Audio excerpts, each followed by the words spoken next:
all you comic book movie loving badasses out there.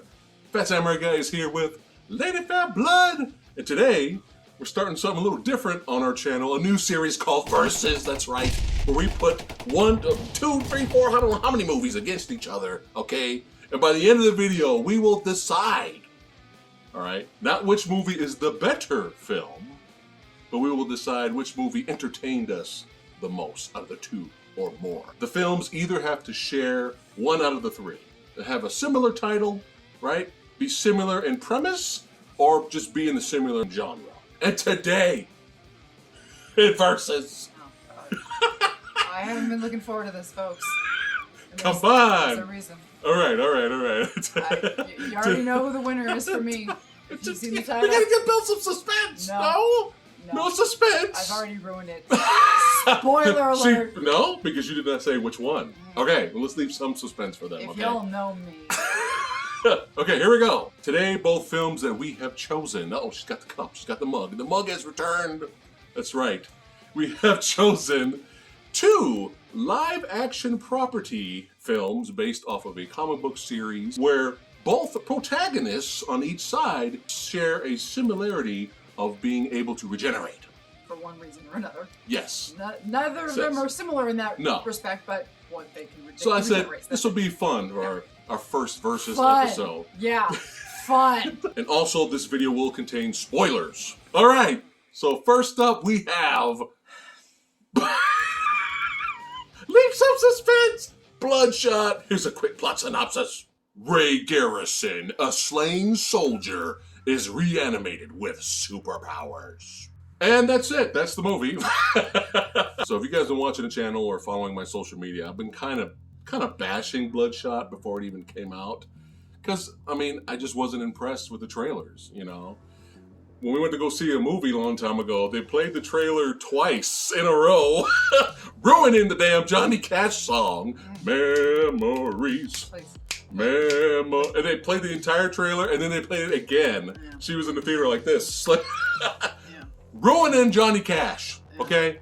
So it just didn't look, you know, I saw comic book pages, panels of the character. The artwork was great. It was really violent looking. It looked badass. The character looked fucking badass. You don't say. So when I found out Bloodshot was going to PG-13, I was just kind of like, oh, all right. They went the safe route. They went the safe route. Which was kind of disappointing. And the trailer didn't really... Memories. Sorry. It didn't really, you know, like, blow my mind, right? But by the time this came out on, you know, 4K and Blu-ray, and yes, I did buy it. I bought it because I just was really curious about the movie, even though the trailer kind of looked like shit. And I kind of wanted to do a Versus episode. And I thought, fuck it, I'll fork over the money. I did get a good deal. I was going to pay full price. So by the time we got it and watched it today, before I watched it, my view of the trailer and the movie, I was like, you know what? I'm going to give it a shot. I'm going to give it a shot. I'm going to go all in. I'm going to have I already have really low expectations for the film. I was just like, I'm going to give this a shot. I'm going to go all in, man. Okay? It may not be as bad as everybody says it is. So the first opening action sequence we have, you know, Vince going there and his military fatigue, going in, shooting dudes, trying to save the hostage, being a little tactical. I went all in. I was actually kind of getting a little excited because I was like, this may not be that bad. This might be a cool little small scale comic book origin action flick, and maybe it won't be that bad. Well, I was wrong. So let's talk about the likes of this. Oh, by the way, big fan of Guy Pearce. I'm a Guy Pearce defender. Okay, Ravenous, son. Y'all know what I'm talking about. Ravenous, fucking badass. Watch Ravenous. But I mean, he phoned it in this movie. Like he was just. It's just. And what did I say? What did you say? Can you blame him? Yeah. So. Yeah, let's talk about the likes and dislikes. Let's get into it. Here's the thing. I love trashy bad movies. Oh yeah. When they're they gotta be entertaining though. Yeah, when they're fun. Yeah. B movie, low budget. It's gotta be entertaining. This movie screamed to me the studio was like, oh, we're gonna come in and we're gonna do this and this. We're gonna get all these butts in the seats because it's PG-13, and you know, we're gonna tone down all the gore. We're gonna tone down all the violence and the blood. We're gonna all the fun stuff. We're gonna shoot some of the ugliest action scenes you've ever seen. We're gonna chop it all to hell because we don't need it to be competently shot or anything. We don't need the audience to see what's going on. It's none of their goddamn business what action's going on. It's not their business. We're gonna give you some of the ugliest CGI since the Mummy Returns. Okay. Yeah. We don't give two shits about this, and it screamed studio film. It does. This screamed studio movie. Safe. Yes. Clean. What was the two words I kept saying? Sterile. Clean and sterile. It was sterile. There was something else I kept saying over and over. I don't know if generic was one of them, but it's just like the world that the Bloodshot movie takes place in. You know, it's very sterile. Yeah. Generic. Yeah. Clean, bland. Yeah. I felt like there were 5 people in this whole world. And there was just 5 people walking around. And the way the movie was structured, okay, so the movie's structured in a way that we were laughing our asses off because at first the movie is like chugging along like, oh, Vin's gonna get revenge for the death of his wife, and already we're thinking Toby Fire Agent Kebbell is the guy that Fire my Agent Kebbell. Yeah, Toby. He's the guy that killed his wife, and so he goes after him and he kills Toby Kebbell. And then you realize, oh, twistaroo. You actually find out Guy Pearce is the one pulling all the strings, and the big twist. Vin's just this guy. He actually is a dead soldier, and Guy's just reprogramming him every single time to make him think that he wakes up and to make him think that his wife was killed. And anytime he wants to send him after a target, he just changes the face of the guy that kills his wife. So at first you're thinking, oh, this movie's just incompetently shot with the way it's just so quick. Oh, he suddenly figures out that he's just got brought back from the dead and he doesn't seem to have a single problem with all of this. Yeah. And then you just realize that the movie is just doing the generic, oh no, the guy you think is the benevolent scientist that brings him back to life is actually the villain, which is like, okay, well, we've seen this before, which again, I don't mind retreading, you know, done tropes before if it's done either in a fun way or in a creative way or whatever you want to do. But this was just not, it was, none of this was done in a fun way. All of the characters in this movie, the side characters, there was one likable guy and he got the shaft by the end of the film. Some of the worst. It was the Zatoichi martial arts dude that we barely saw in the film. Right. But he was kind of semi-interesting, even though he was barely there. Right. That when he dies at the end, oh, there goes the only guy I was interested in. Some of the worst, egregious ADR dialogue. Really bad. For the sake of only expository dialogue to get to the audience, like somebody would just turn their heads and they would put in some ADR dialogue. You see the back of their head and you hear them They would speak. ADR some dialogue really just for the sake of the audience to, oh, we're trying to get something through to the audience, but we didn't have it on film, or we cut the scene, or whatever it was. Right. It was atrocious, and it was like that throughout the whole film, so that was distracting. Yeah. The only thing that was trying really hard was the score, and even that was generic as hell. Boring. Steve Jablonsky. Oh, no. Oh, yeah. Transformers. Wow. I know. It's sad. He does a pretty good score. It's sad. Well, he was trying, but the movie, what are you going to do? What are you going to do with the movie like I was that? bored with the score. It was generic, bland. Everything was generic and bland. Look at the movie. And like you said, the plot is nothing new, right? Yeah. So I was okay with the plot. I didn't really give a shit. Yeah. I know. It if the action was at least which we're gonna get to in a minute. But like in the third act, she already checked out. I was laughing. I looked at her. I was like, "Hey, you still with us?" I was wide awake, and she was already like, "End." Yeah. End the movie. Yeah. All right. So here we go. All right. Now, casual moviegoers, you're probably not going to give a shit about anything we just said, and that's perfectly fine, right? Casual moviegoers. You want to go kill 2 hours. They just want to go kill 2 hours. They just want to see Vin Diesel beat up the bad guys. You guys are probably going to end up liking this film because you don't really give a shit, right? You're just like, I just want to see some decent action, Vin fighting the bad guys, and then, okay, now I'm done with that. Now I got to go back to work or whatever the fuck, right? So casuals, you guys are probably like the film. You guys are probably in good hands. So we're not familiar with the comic book lore either. So you comic book junkies out there, fans of Bloodshot, let us know in the comments below if you think this was a faithful adaptation. But we still have to judge the movie on its You know, at least entertaining value. Yeah. And I was getting frustrated, man. Now here's the thing. I wasn't expecting Vin Diesel to give a freaking Oscar caliber performance. I wasn't expecting the plot in Bloodshot to, you know, for the writer to get his Oscar for writing. Right. I wasn't expecting all this. I just wanted a fun, entertaining comic book flick, right? And some of you out there probably think that, and that's great. Good for you guys. But, like I said, the beginning tactical shootout, I was like, all right, let's see what this movie has to offer, right? Then we go to a bathroom fight with some brutal impact and violent hits, but it was almost completely ruined by the quick cut editing. Like it was, you didn't like it at all. No. Anyway, so like I said, the impacts are brutal, slamming a dude on the toilet, all this stuff. But it's just, what the fuck do you need quick cut editing for in the fucking bathroom? I felt every fight. Why are you doing that? It's a small space. Yeah, every single fight was ruined.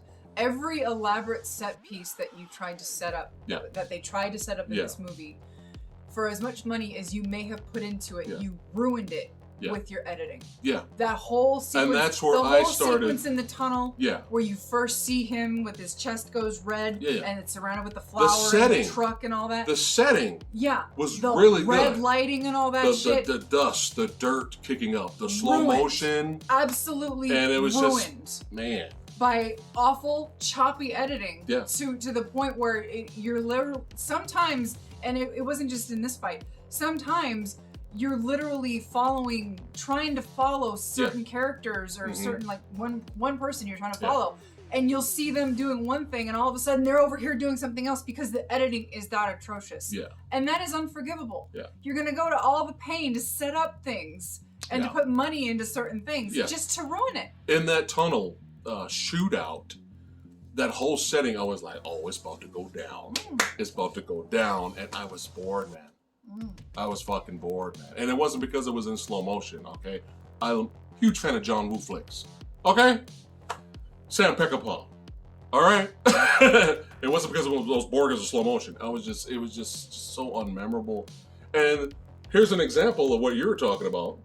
Like, at the end, he got shot at, but the guy and the driver and Toby Kebbell's in the back seat. So Vin Diesel's character gets shot, and you get the scene from the trailer where all the nanites, repair his face. And then after that, he pulls out both guns, blah, blah, blah, blah, blah, blah, just blasts. And then the next shot after that, because of the editing, is Toby Kebbell still shaking in the car, scared. And I'm like, wait, who the fuck did he shoot? Oh, he must have shot the driver. Yeah. But the way it was filmed and the edit of it, it was like, come on, guys. Yeah. This is simple shit. Yeah. Every action sequence that came up, what was I turning to you? I was saying, all right, here we go. Come on. Come on. We got to have at least one good action scene in here. Come on. What did I keep telling you? What did you say? I said, stop holding your breath. Yeah. The female actress character, she had this big fight throwdown, fighting multiple dudes. I feel sorry for her, and I feel sorry for her stunt double, because it was chopped to shit, man. Stop ruining the fucking fights. Yeah. And then finally, we get to our end finale. Oh, Jesus. And I guess by default, it's the most interesting looking, I guess, because they went big budget and there's lots of CG, and he's fighting the dude with the robotic arms, and the badass Zatoichi dude is there. And you could tell they were trying to build a finale and have this big, huge action set piece, which I'm sure a lot of you out there probably enjoyed. But what kept taking us out of it, and even I was like, okay, I get it. They got to CGI all of that. I get it. Because it's the way it is. Elevators falling and glass and, all this stuff. I get why they had to CGI it, obviously. But when I'm finally like, okay, come on, movie, you got to give me something. And then all of a sudden, they would have these close-up zoom-ins on the villain, and oh man, and Vin Diesel sometimes, and the CGI was bad. All over again. The CGI was so bad that it kept taking us out of the fight. Yeah. And that's not good, man. All right, you want to show your actors, you want to show the stunt people, let them do their thing. You want to show it, but if you can't convincingly have a close-up on the villain going.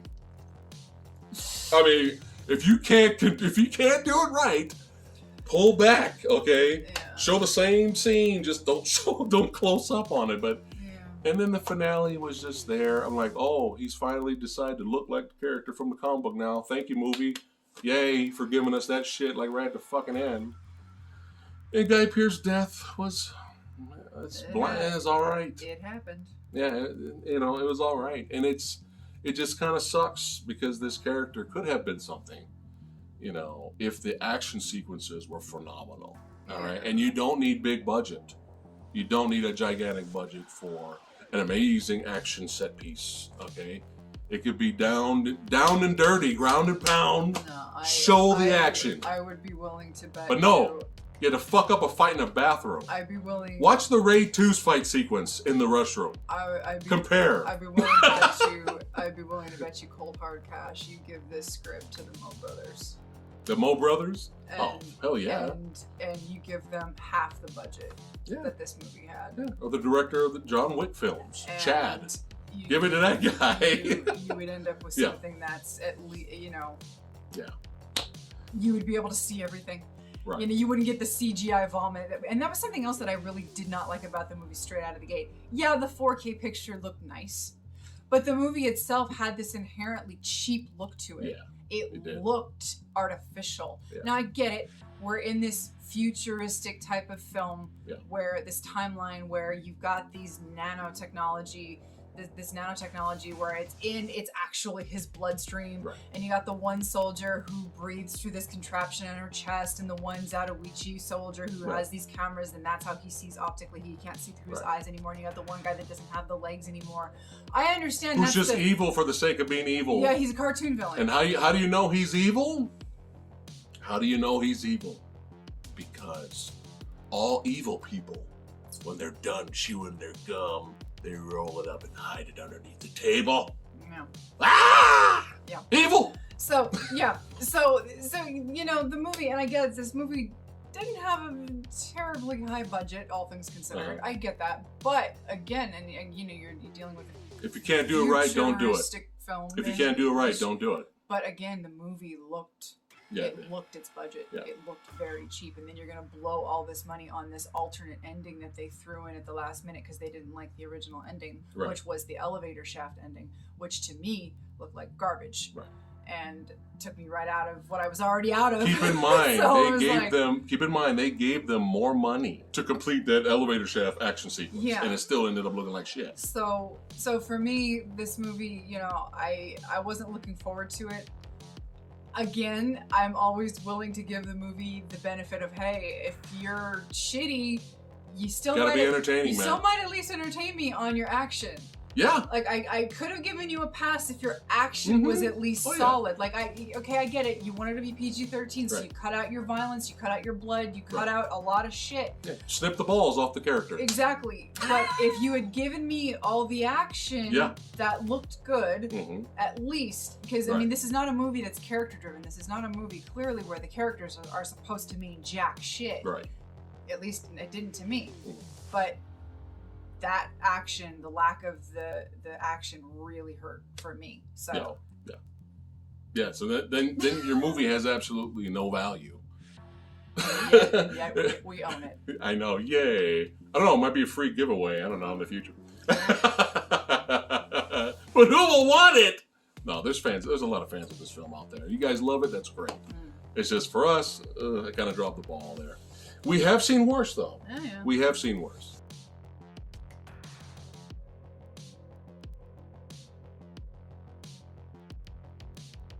All right, now, well, this next movie, did we like it more? Did we like it as equally as Bloodshot and was kind of disappointed? Or did we hate it?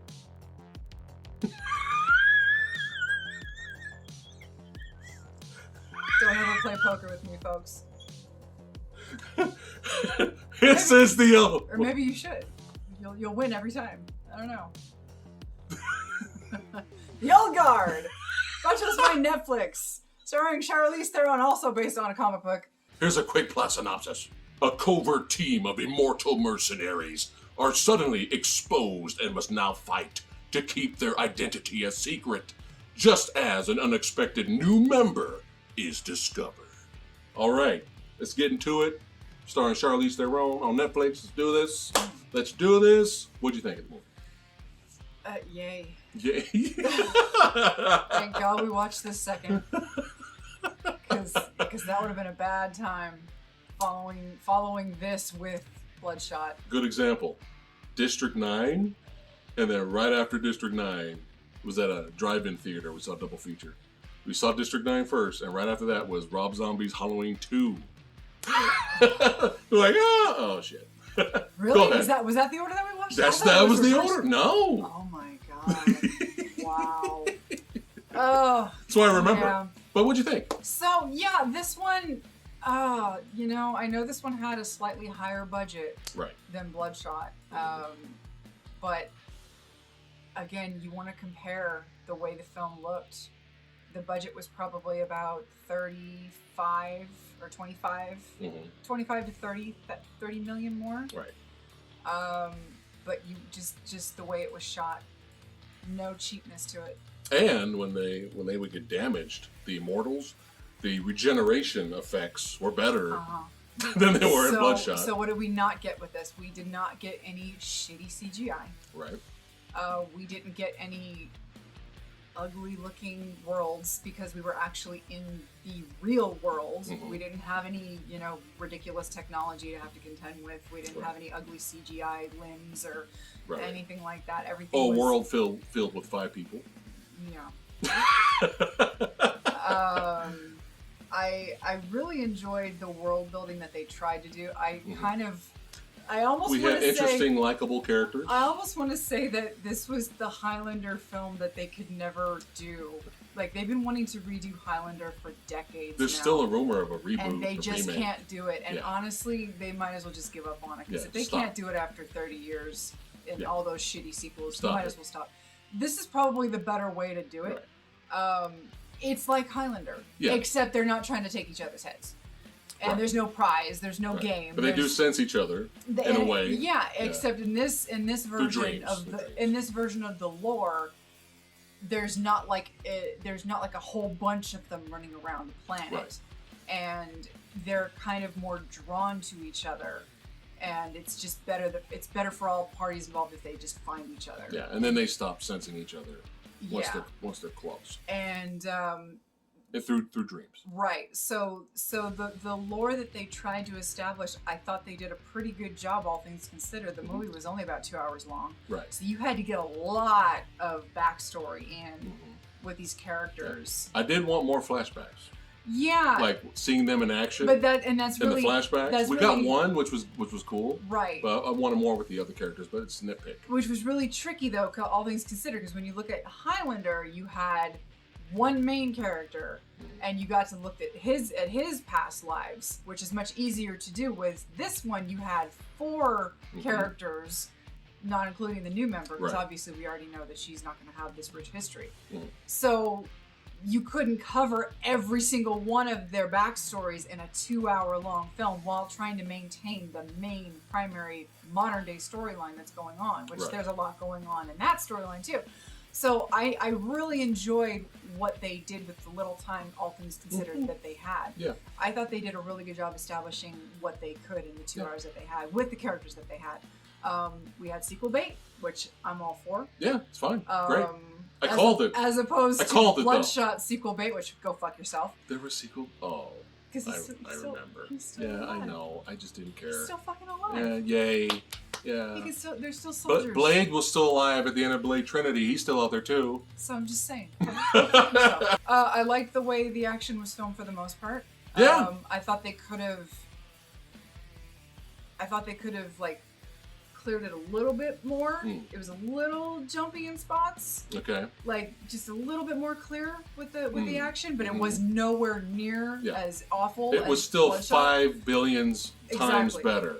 Exactly. And than Bloodshot. It was rated R. So we actually got the gore, and we got it wasn't super gory. It wasn't like over the top, outrageously, outlandishly gory. Yeah. But we did get blood. Right. We got adult language, which was how dare us, our virgin ears. Yeah, I enjoyed what they did. I really enjoyed what they did. Yeah. But the action is badass. It scratches the itch. Now, I would have preferred a little bit more. Yeah. I would say maybe towards the middle, kind of towards the beginning of the third act. It was a little slow, but it wasn't boring slow. I wasn't bored in terms of like the pacing of the film. But you know me, the more action, the better. I don't care. But I thought the action was filmed very well. I could see everything Charlize Theron was doing. She was doing some crazy spinning shit. I was like, I didn't see that shit in Atomic Blonde.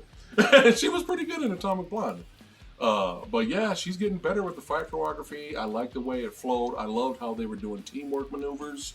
You know, give me the ammo, stick it in a gun here, you kill that guy, especially you throw me a knife, end, boom. Yeah, there was some cool shit at the end. And in terms of action, it completely blows Bloodshot away in terms of action sequences. Any negatives? The plot you've seen before. It's Highlander. They did suffer from the generic stock villain. So we thought we were going to get the villain in the character played by Chiwetel Ejiofor. Right. Because he was the one that initially hired them and then betrayed them and turned them over to the pharmaceutical guy who actually does become the literal cartoon character stock baddie. He's literally the mustache twirler who's the guy who's he's literally evil for the sake of being evil. Right. But in a really interesting turn of events, Ejiofor's character kind of becomes their ally at the end. Yeah, which I like that because we could always use more of him in anything. So he's their Alfred in a way, or their Micro. Yeah, in a way. Yeah. So now they're all in. If there's ever a sequel, the whole thing now is that he can kind of like point them in the direction of a next mission if they want to go help somebody or whatever. Right. That's their whole thing, is that they're so old, and they've spent their existence as a group trying to do what they think is right in terms of helping humanity. But the older they get, especially Charlize Theron's character Andy, who's the oldest, she is so disenfranchised that she's kind of like given up on a lot. She's the one who's like, we keep doing all of this, but humanity just keeps getting worse and worse, and so she's kind of like ready to walk away from all this, and she kind of like is ready to give up on everything. And then the new girl, who is Nile, she is the newest immortal to come into the group, and spoiler alert, Andy loses her immortality. Now you don't know if, again, this is where you don't know a lot about the lore. You don't know if a certain amount of immortals are allowed to exist. You don't know if Andy's death of her immortality is because of Niall's birth of immortality. You don't know. You have no idea. Andy kind of thinks maybe her, the whole reason she lost hers is that so that when Niall came along is that to show, Andy her sense of purpose again, to renew her sense of purpose. Right. We don't know. But Andy, by the end of the film, she's still with the group, even though she's gonna die eventually. Yeah, eventually, yeah. She's already started. Well, she's kind of happy with. Yeah, she's and even one of the members of the group turns on them because he's desperate. He wants to die. Yeah, he's seen all of his children die. He's seen all of his family die. He tells Niall, like, the best you can hope for is that you're gonna watch all of your family members die, and one day they might even look at you in desperation, saying, give me your gift, show me your gift, because they're going to catch on to the fact that you're not dying, that you're not aging. And they're going to say, share with me your gift, and they're going to think that you're a liar and a horrible person for not sharing it with you because you can't do anything to help them. And they're going to hate you. And they're going to hate you for it, and they're going to, they're going to think you're this terrible person. And you get to live with that for the rest of your life. And so he, at this point, he's ready to die. Yeah. So he turns all of them over to the pharmaceutical company in the hopes that they can use their blood to process this immortality serum, but at the same time find a way to help them die. Right. Even though Andy's stance is like, yeah, I want to die, but I want to die on my own terms. I want to die when it's my time, not because someone says it's my time. So it's a very interesting dynamic. Again, this is kind of what I would have loved for the Highlander franchise to have been able to have done on its own, where we kind of revitalize and reboot it in a very interesting way instead of just doing the same bullshit over and over and over the way they were doing it, where it just didn't work after a while, where it was just so unrecognizable, it was embarrassing. So I almost want to latch onto this. Like, this is my new Highlander franchise now. So yeah, I really enjoyed it. I enjoyed the characters. I would love to see a sequel. Yeah. Unlike Bloodshot, I absolutely would watch this again. Yeah. So yeah, you could obviously, as if my face didn't give it away at the beginning of the video. No negatives though. You're done with the negatives? Well, anything else? I think the only negative was just the generic villain. Hey guys, quick thing we forgot to mention completely. One of the negatives that we had about the Old Guard, especially me in particular, and it might be just a matter of personal taste, I absolutely did not like the contemporary music that they placed throughout the film. No, it was luckily it wasn't too painful to where it ruined the movie for us. But it just seemed like it didn't fit. It was throughout the entire film. Yeah. And every single song was not great. Like maybe one of them was like one here and there was better than the other. But they all sound the same. They all sound like the same fucking song. Yeah, and especially for me, I never mentioned this, but one time at one point this year, I was very bored, and I watched the 50 Shades ripoff, the knockoff 300 Days, and I was having really bad flashbacks, PTSD flashbacks of that movie with this music. And if any of you have seen that movie, you know how atrocious the soundtrack is for that movie. And some of the music in this was reminding me of that. But not as bad. Not but quite, it did feel out of place. The contemporary music was just not good at all. Yeah. And there was a lot of it, and I didn't like it. So that was one of the other negatives that I personally, again, personal taste, didn't like the music. I would have loved a series out of this. Yeah. Like you said, you wanted more backstories. Yeah. You know? That'd be cool. I'm down for a sequel. Yeah. I'm definitely down. But in terms of the action, no, it was very well done, and I was pleased. Now it is time. Time for us to pick a winner. Not which is the better film overall, okay? But which movie entertained us the most. Are you ready? Here we go. We choose... 1, 2, 3, we'll do it together. Bloodshot!